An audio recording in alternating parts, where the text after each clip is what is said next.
Здравейте!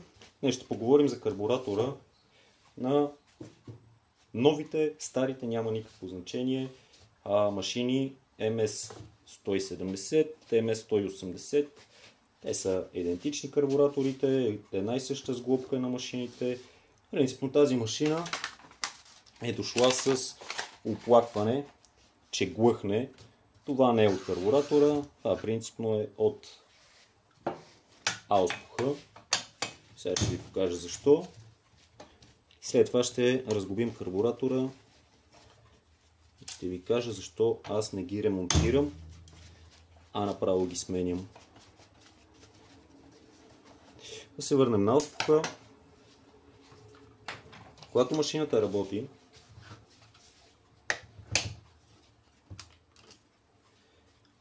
ето тук се задръства адски много тази решетка, да я наречем така. При подаване на газ машината не може да изхвърли, смисъл изгорелите газове нямат къде да излизат. И машината прави в смисъл няма мощност самата машинка.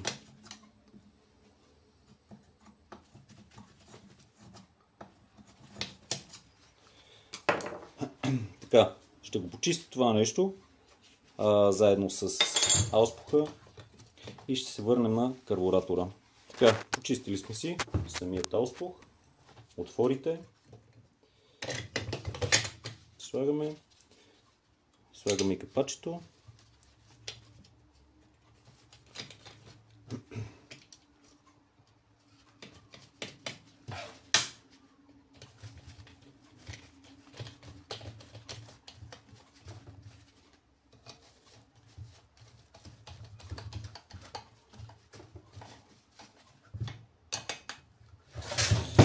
Така.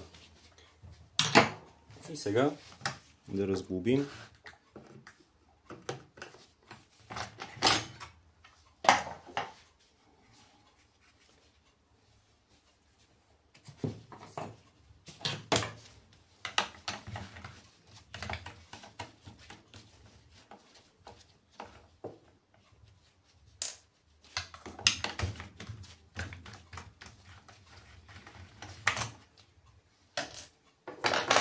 това е карбураторът на MS170, MS180. Махаме си самото кабелче, махаме и така, тук, ето така леко, так, махаме и този лост на смукача. Преди да махнем карбуратора, ще източим машината.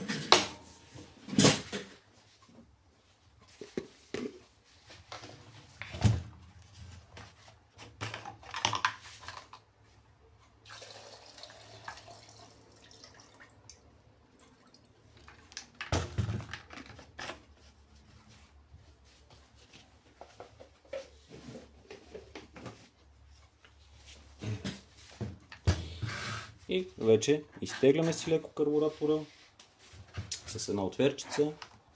Ето така. Внимаваме. Карбураторът вече е паднал. Сега ще го почистя и ще го разглобим.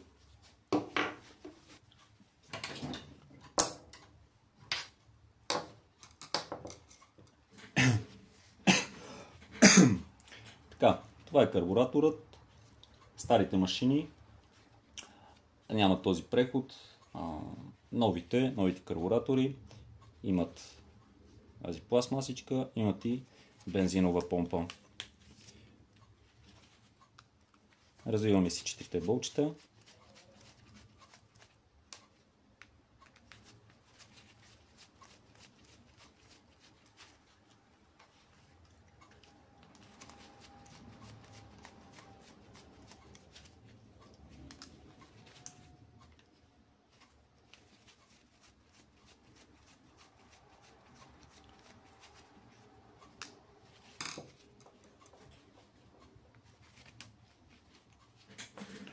И вече имаме мембрани. Ако мембраните са втвърдени, тръгнете да ги сменяте, самата мембрана, самите мембрани по-точно, струват около 25 лева. Така, в днешният клип ще говоря с цени, приблизителни цени, за да видим колко струва ремонтът на самият карбуратор и колко струва новият карбуратор. Махаме си дроселчето.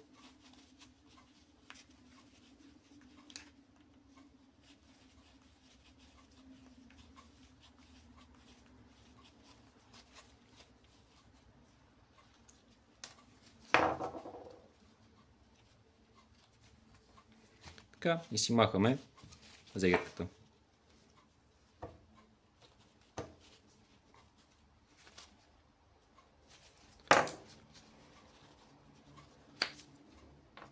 Така, и ето я бензиновата помпа на самата машина.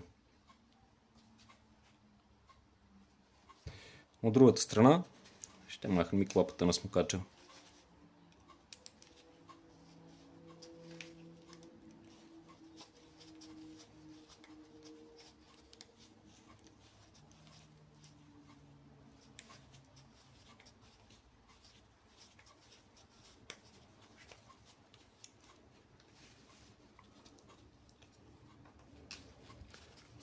Така, тук също има зегерка, която ще махна.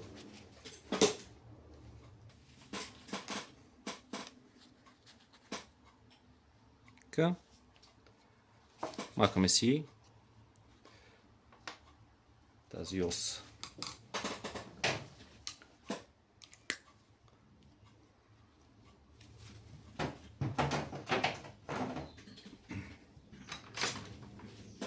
Тук си махаме иглата на карбуратора.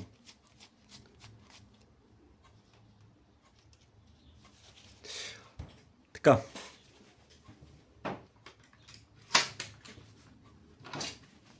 Имаме и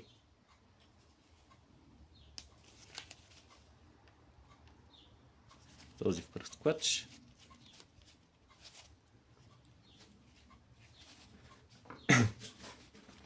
И ни остава ето тази дюза да я махнем. Принципно слага се на менгеме и с избивка, ето така, чук, тък-тък и се избива, тя пада вътре в самият карбуратор. Ето, избили сме дюзичката и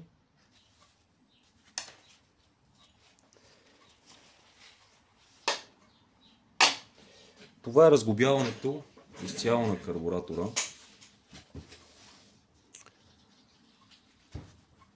Много често се случва на празен ход, ето между този впръсквач, тук каналът, който е, и капачето към тези дупчици, да се запуши и на ултразвук, и на киснене в спрей за карбуратори.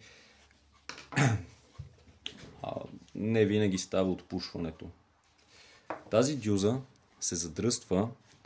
Тук вътре има, не знам дали се вижда, ето така, има много финна мембранка, която с времето се деформира и не винаги става с подмяна и на тази дюза. На висок оборот машината глъхне. Какво имаме? Значи имаме мембрани, които са, пак казвам, около 20-30 лева. Тази дюзичка, която е, мисля, че беше около 10 лева. За да си вземем игла, тя е 5-6 лева. Бензиновата помпа, тя е към 12 лева. И когато ги съберем, цената става между 40-50 лева, 50 някъде да кажем. Ако ги правите в домашни условия тези ремонти, предполагам, че ще си струва. Новият карбуратор струва 84 лева. И когато машината стъпи в сервис, подменя всичките части с труда, който съм вложил, карбураторът и ремонтът по-точно на този карбуратор излиза колкото нов карбуратор. Затова аз директно ги сменям с нови. Другото, което е, че старите карбуратори, колкото и да се ремонтират, не винаги стават. Има някъде, пак казвам, запушване, има и разширявания. Просто самите карбуратори не винаги стават за ремонт. А затова процедурата в домашни условия е: сваляте си старият карбуратор, слагате нов карбуратор и машината няма да има абсолютно никакъв проблем. Сменяте си горивният филтър. Този въздушен филтър, новите машини е елипса, старите машини е кръг. Тук, знаете, събират се много бокуци на 170-180. Чистете ги, триците, които се наслагват тук. Тук, ето този отвор, също го почиствайте с една отверчица. Ето така. Просто си го... Той се маха. Почиствайте ги тези отвори, защото през тях смуча въздух в машината и когато се задръстат, тя глъхне също.